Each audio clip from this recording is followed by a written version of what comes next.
Clement B. Clemens. Said we're back with more conversation. So today was actually a really good day. Yeah, so we're just now coming back from church. A new one. Yes. What was the name? I forgot. What was it called, babe? Hold on. Harvest Christian Fellowship. Guys, we had to go back and make sure we remember. This was a nice church that my sister's husband invited us to. I guess they had went like to one. It was like a concert or something they had. It was a huge concert that they had, and it had like different Christian groups and stuff like that. And so it just made them go. And so I guess like a couple years ago or something like that, they had went. And so we just wanted to go visit as well.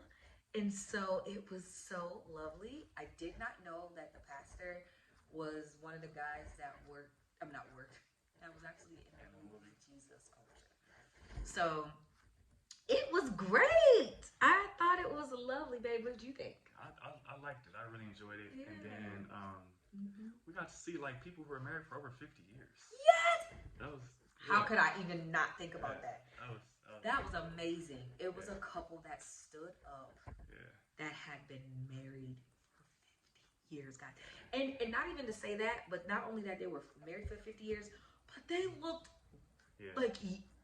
like they could have been in their 70s or even younger than that. And of course, if they married for 50 years, they had been older than that. But wow, did they look amazing? Yeah, they look good. And then he also talked about 25 years. People stood up 35 years. People stood up 40 years. 10 years. They were just standing up. And that is one thing that I like about churches, by showing example. And then we did communion. Oh, yeah, that was, I haven't done communion. It's been a long time. That was amazing. Y'all don't understand. I was raised in my church, and every first of the month is when we would have communion. And it just felt like home, like back east. I was just like, oh my gosh, this is crazy. We about to have communion. I mean, they did it just like the old school way. They had the little, the stacks of the plates where you take one off, and then up under is another layer. Everybody grabbed their cup and their cracker. Yeah. And I was like, oh gosh, this is amazing. Yeah. So not only did we get to take communion, and like, it's like a restart. It's like a restart. You know, of course, the juice represents Jesus' blood that he shed, and then the cracker, of course, is the body. And so I thought that was amazing. Like, that was a big refresh for us. Like, it just felt so good. I was just like, oh my God, we're doing communion. So they had like a lot of old school aspects. But what I was telling my husband is I like when a church can lead by example. So like how we said, we got to see, you know, the 50-year-old marriage and 30-year-old marriage. Like, that's amazing to be able to see that through churches. And like nowadays, like we were saying, we don't really see that as much. And just like having that conviction.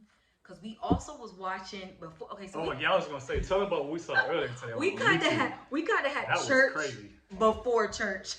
That was good though. That was crazy. So Tomaromi, however you say, I feel like I'm butchering his name. Sorry. He's a twin, and he's a prophet and pastor, and it's a church in Texas. I do not remember that name. We'll probably have to go back and find the video and put the name. We'll put a link and all that. Yeah, we'll put a name of the church, or whatever. But they were going on live while we was getting ready. It was amazing, y'all. Y'all have to really like see it to understand it. But when you say like the pastor was not out for himself or his church, like he was really out for the people. And then how the church.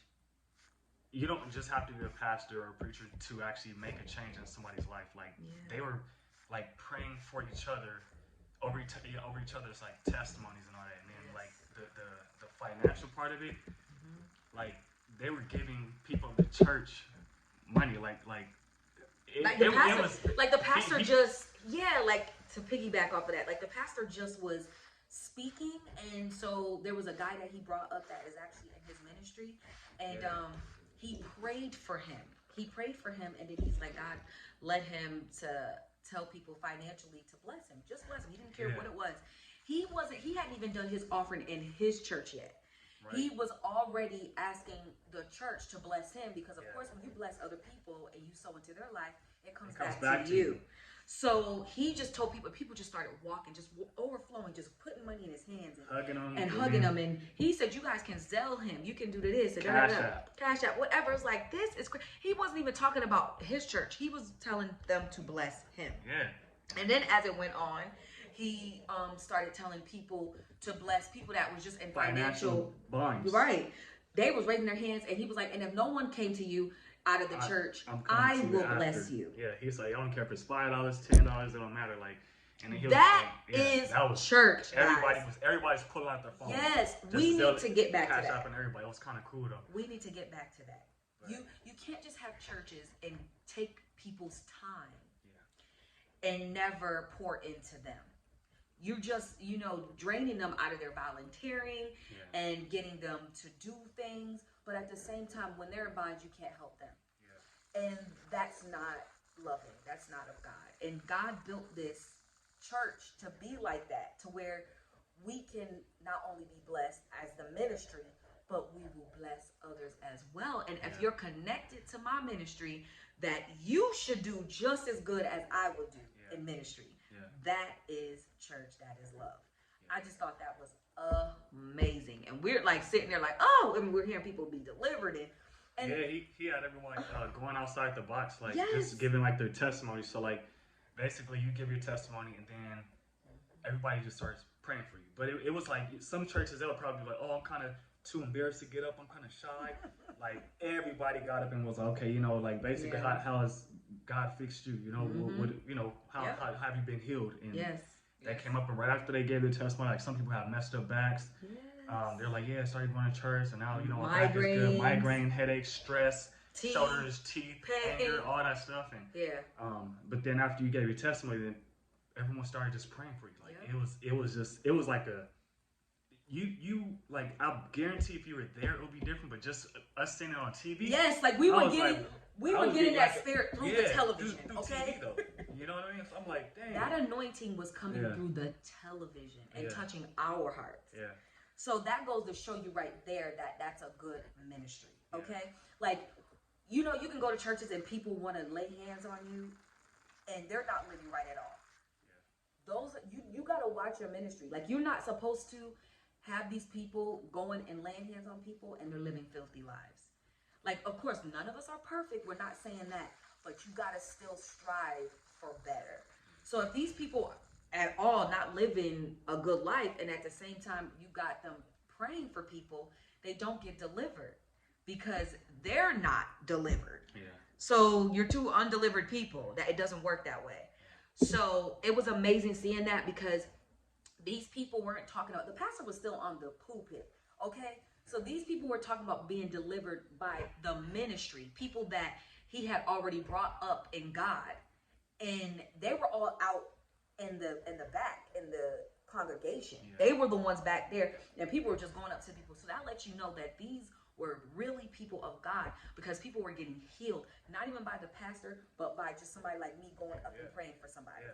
But they were people in his ministry. Mm-hmm. So that was amazing to hear, like, them people coming up and giving their testimony and saying, this person laid their hands on me that was in your ministry and I got healed. Yeah. That was amazing.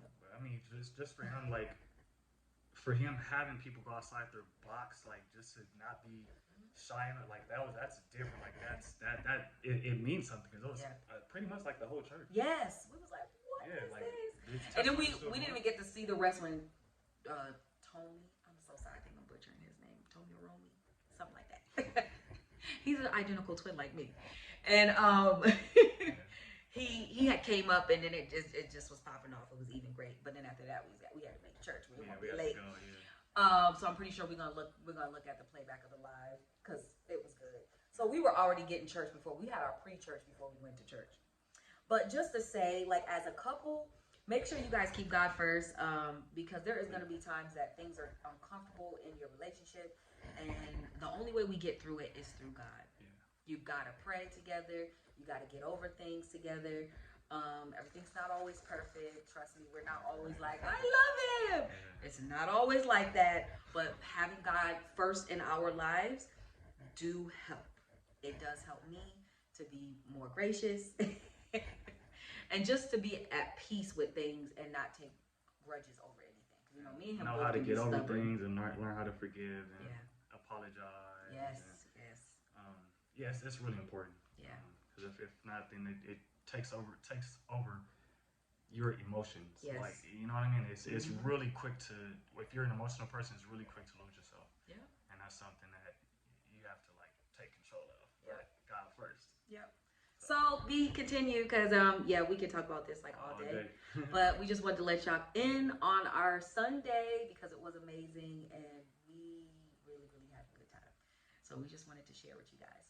So we'll see you guys again. It's the M&B Clemens.